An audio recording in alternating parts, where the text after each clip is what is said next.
अस्सलाम वालेकुम। Last videos में हमने क्या पढ़ा था? पहले पहले हमने टॉर्क को क्वालिटेटिवली देखा था, उसकी डेफिनेशन वगैरह। उसके बाद हमने टॉर्क को क्वांटिटेटिवली देखा था। सबसे पहले हमने पढ़ा था टॉर्क के बारे में। क्वांटिटेटिवली हमने कौन सा फार्मूला पढ़ा था जो सबसे मशहूर है? R cross F. ये फार्मूला पढ़ा था, इसकी सारी एप्लीकेशन देखी थी। इसके बाद हमने कौन सा पढ़ा? Tau is equal to I alpha, ये भी पढ़ लिया। इसके बाद हमने क्या पढ़े? 4 केसेस पढ़े दूसरी वीडियो में। आज हम पढ़ेंगे इसका एक थर्ड फार्मूला है, tau is equal to del L over delta t. अब ये फार्मूला कैसे आया? हमने ये फार्मूला कैसे निकाला था? F is equal to M A से, है ना। अब यहाँ पर F का एनालॉग टा है, मतलब F का एनालॉग हम टॉ यूज़ कर सकते हैं। तो एक और फार्मूला भी तो है, F is equal to delta p over delta t which is Newton second law. ठीक है। अच्छा, अब हम इसको इनके एनालॉग से तब्दील कर देते हैं। ये F की जगह क्या आ जाएगा? Tau. Delta P linear momentum है, तो हम क्या लिखेंगे? Delta L change in angular momentum. Delta T same ही रहता है, लीनियर को जब एंगुलर में चेंज करते हैं टी सेम रहता है। ठीक है। अच्छा, इसके बाद अब यहाँ पर हमें क्या पता चला कि टॉर्क किस पे डिपेंड कर रहा है? डेल्टा एल पे। एक तो ये सीधा फार्मूला आ गया, यहाँ पे क्वेश्चन वैल्यूज़ दे के हमें ये फार्मूला पुट करके हम टॉर्क मालूम कर सकते हैं। ठीक है। अब इसके बाद एक और बात आ गई कि जब डेल्टा एल हम पे डिपेंड करता है ये टॉर्क, ठीक है, अगर if L is constant mean angular momentum is constant, then what will be the delta L? Delta L will be 0। जब एंगुलर मोमेंटम कांस्टेंट होगा तो डेल्टा एल ज़ीरो होगा, जब डेल्टा एल ज़ीरो होगा तो टॉर्क ज़ीरो होगा। Is it clear? अच्छा, इसके बाद हमने एक और कॉन्सेप्ट देखना है कि टॉर्क, ठीक है, हाँ, torque due to a force on a rigid body. Okay, सबसे पहले हमें पता होना चाहिए रिजिड बॉडी क्या होती है। मैं कहता हूँ कि रिजिड बॉडी क्या एक सॉलिड होती है? आप लोग कहते हैं हाँ। तो मैं कहता हूँ कि जो आपने कपड़े पहने हुए हैं, क्या ये एक रिजिड बॉडी है? तो हम पहले रिजिड बॉडी की डेफिनेशन देख लेते हैं। रिजिड बॉडी वो बॉडी होती है जिसमें हम फोर्स लगाएं और उस पर डेफॉर्मेशन आए, जिसे डिफॉर्मेशन भी कहते हैं, डिफॉर्मेशन आए। फ़र्ज़ करें एक अब आपके कपड़े हैं, उस पर मैंने फ़ोर्स लगाई, ठीक है, थे तो कपड़े सॉलिड ही, उस पर फोर्स लगाई, उसकी शेप क्या हो जाती है? चेंज हो जाती है, मतलब वो रिजिड बॉडी नहीं है। तो रिजिड बॉडी कौन सी होगी? जिस पर अगर हम फोर्स अप्लाई करें तो उसमें डिफॉर्मेशन ना आए। On applying force no deformation occurs। Okay, अब रिजिड बॉडी का कंसेप्ट क्लियर। अब हम देखते हैं रिजिड बॉडी के ऊपर जब टॉर्क कैसे एक्ट करता है। अच्छा, अब हम देखते हैं रिजिड बॉडी के ऊपर टॉर्क कैसे एक्ट करता है, फोर्स कैसे एक्ट करती है और टॉर्क प्रोड्यूस करती है। यहाँ अब तक हमने जितना भी केसेस टॉर्क के पढ़े हैं उसमें टॉर्क का एंगल उसमें फोर्स और मोमेंट आर्म के दरमियान जो एंगल होता है 90 होता है, जो कि एक सिंपल केस है बिल्कुल। ठीक है, यहाँ पर वो सीन नहीं है, यहाँ पर एंगल बन रहा है थीटा। ठीक है। अच्छा, हम ये हो गया पिवट पॉइंट ओ, यहाँ पर यहाँ से लेकर यहाँ तक है आर, ये है फोर्स एफ। अब हम यहाँ ऐसे करते हैं, फोर्स को उसके कंपोनेंट्स में डिवाइड कर देते हैं। ठीक है, ये अब एक मुश्किल बात होती है कि कौन सा कंपोनेंट हॉरिजेंटल है, कौन सा वर्टिकल है। उसके लिए एक आसान सा फॉर्मूला है, जब भी रेक्टेंगल होती है, ये एक रेक्टेंगल ट्राइंगल बनाई, उसके अंदर जो थीटा होता है ना, ये वाला एंगल 90 होता है। थीटा के बिल्कुल सामने जो होता है वो उसका वर्टिकल कंपोनेंट होता है, वर्टिकल कंपोनेंट, या उसे हम क्या कहते हैं, परपेंडिकुलर। ये क्या होगा फिर, बेस हो जाएगा, या हॉरिजेंटल कंपोनेंट, ये क्या हो जाएगा, हाइपोटेन्यूस। ठीक है। अच्छा, अब यहाँ देखते हैं, ये थीटा था। अब हमने फोर्स को उसके कंपोनेंट्स में डिवाइड किया, एक ये और एक ये। अब ये थीटा के सामने क्या होगा, उसका वर्टिकल कंपोनेंट। वर्टिकल कंपोनेंट उसका क्या होता है, फोर्स का, F sine of theta which is equal to F y. और इसका हॉरिजेंटल कंपोनेंट क्या होगा, F cos of theta which is equal to F x. अच्छा, अब हमने ये देखना है कि इसमें टॉर्क कौन प्रोड्यूस करा रहा है, पूरी फोर्स नहीं करा रही, ठीक है, एंगल बन रहा है। अब देखने की टॉर्क कौन प्रोड्यूस करा रहा है, टॉर्क वो वाला कंपोनेंट प्रोड्यूस कराएगा जो मोमेंट आर्म के परपेंडिकुलर हो।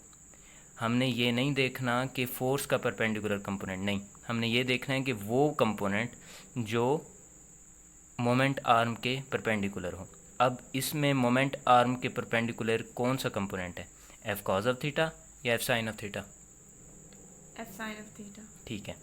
अब यहाँ पर एफ साइन ऑफ थीटा, ये यहाँ हम इसको एग्जेजरेट कर देते हैं यहाँ तक, तो एफ कॉज ऑफ थीटा इसके पैरेलल आ रहा है और F sine of theta perpendicular. तो टॉर्क कौन काज करेगा, फोर्स का वर्टिकल कंपोनेंट इधर, और ये क्या बनता है, एफ साइन ऑफ थीटा। तो यहाँ क्या फार्मूला हो जाएगा, tau is equal to r into F sine of theta. अच्छा, इसी से रिलेटेड, इसी कॉन्सेप्ट से कि जो हमेशा वर्टिकल कंपोनेंट होता है ना, जो परपेंडिकुलर कंपोनेंट जो होता है वो काम करता है टॉर्क प्रोड्यूस करने में। यहाँ हम एक केस ले लेते हैं, वहाँ आपका कॉन्सेप्ट देख लेते हैं कि कैसा है। ये मैंने एक बीम लिया या मीटर रॉड लिया, जो भी है, और ये है एक पाइवट पॉइंट है। ये यहाँ मैं एक फोर्स लगा रहा हूँ, ये, और मैं कहता हूँ ये थीटा, ठीक है। अब मैं कहता हूँ कि यहाँ से लेकर यहाँ तक है आर, ये है फोर्स एफ, मुझे टॉर्क बता दो। टॉर्क क्या होगा, आपके पास ऑप्शंस हैं, are F sine of theta, R F cos of theta, R F tan of theta, and the last one none। अब आप सोचें कि इसमें क्या आएगा। अच्छा, अब यहाँ पर हमने कौन सा देखना है कि इनमें से कौन सा आंसर आएगा। अब पहले तो हम ऐसा करते हैं कि फोर्स को डिवाइड कर लेते हैं उसके कंपोनेंट्स में। ये हो गया एक कंपोनेंट, ये हो गया दूसरा। अब फोर्स का मैंने क्या बताया जाए, तो थीटा के सामने कौन सा होता है, वर्टिकल कंपोनेंट होता है, या परपेंडिकुलर कंपोनेंट फोर्स का होगा, क्योंकि हम फोर्स को डिवाइड कर रहे हैं।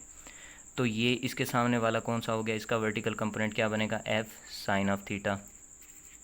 और ये कौन सा होगा फिर, obviously F cos of theta.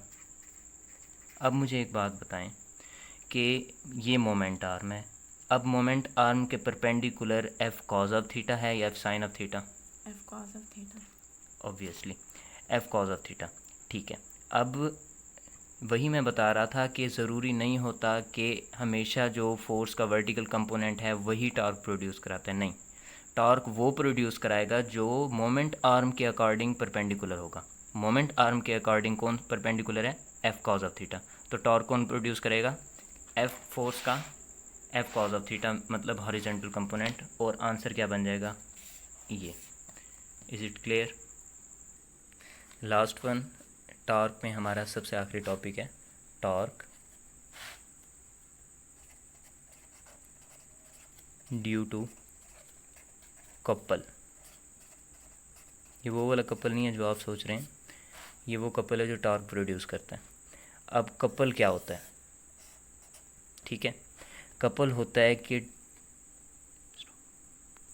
हाँ, कपल क्या होता है कि दो फोर्सेस एक्ट करती हैं एक बॉडी पे, और वो फोर्सेस कैसे होती हैं, इनकी अब करेक्टरिस्टिक्स हैं। टू फोर्सेस एक्ट करेंगी, पहली कंडीशन। दूसरी कंडीशन,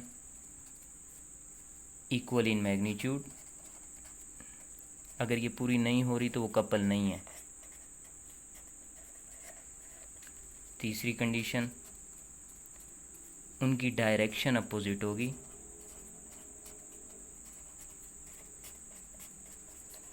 और लास्ट वन, कि वो बॉडी के डिफरेंट पॉइंट पे एक्ट करेंगी, एक्ट ऑन डिफरेंट पॉइंट्स। ठीक है, अब ये ले लेते हैं हम। ये हो गया, ये हो गया, ये हो गया। अब कंडीशंस बना लेते हैं। सबसे पहली कंडीशन, दो फोर्सेस आ गई, इक्वल इन मैग्नीट्यूड। अगर ये 10 न्यूटन की है तो ये भी 10 न्यूटन की होनी चाहिए। डायरेक्शन अपोजिट है, ये ऊपर की तरफ है, ये नीचे की तरफ है। ठीक है, ये भी, लेकिन डायरेक्शन इनकी अब फोर्सेस की अब अपोजिट है, लेकिन ये टॉर्क सेम प्रोड्यूस करा रही हैं। ये देखो, इस तरफ अपवर्ड जा रहा है मीन क्लॉकवाइज, यहाँ से नीचे आ रहा है मीन क्लॉकवाइज। टॉर्क ये सब में, मतलब उसकी डायरेक्शन, रोटेशन की डायरेक्शन है वो क्लॉकवाइज ही प्रोड्यूस करा रहा है। आखिरी, एक्ट ऑन डिफरेंट पॉइंट, ये इस पॉइंट पे एक्ट कर रहा है, ये इस पॉइंट पे।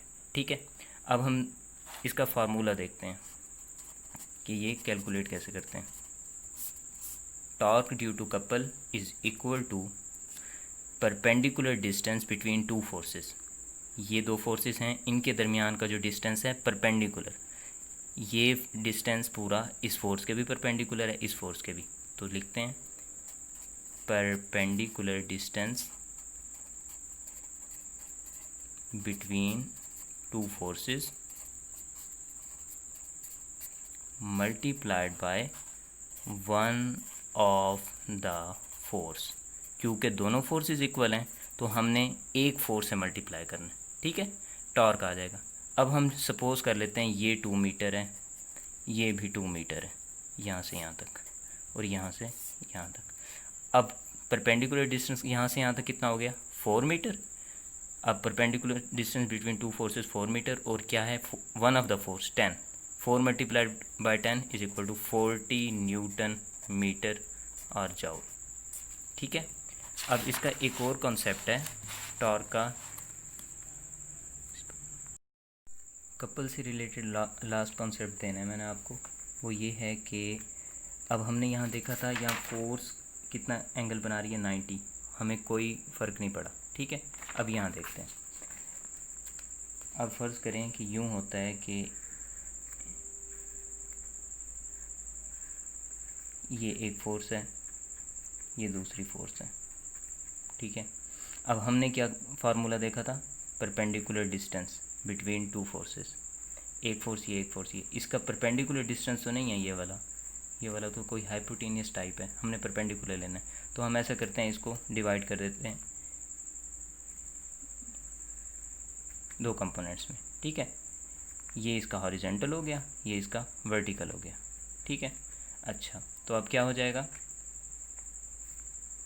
हमने इसका परपेंडिकुलर कंपोनेंट लेना है। तो ये था, फ़र्ज़ करें आर, तो ये क्या हो जाएगा, आर कॉज ऑफ थीटा, ये होगा are sine of theta.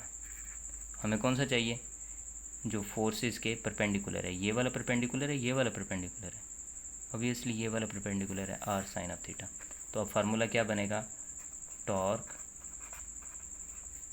Due to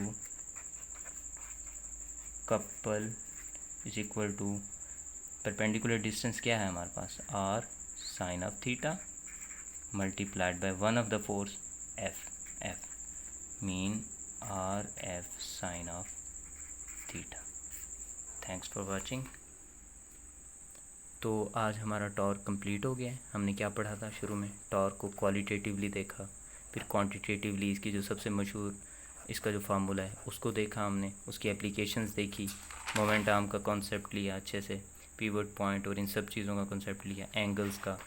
उसके बाद कब कब ज़ीरो होता है वो देखा, फिर उसके बाद हमने क्या देखा, डायरेक्शन किस पे डिपेंड करती है किस पे नहीं करती, राइट हैंड रूल लगाना सीखा। उसके बाद हमने फार्मूला कौन सा पढ़ा, आई अल्फ़ा वाला, tau is equal to I alpha जो कि डिराइव हुआ है F is equal to M A से, ठीक है।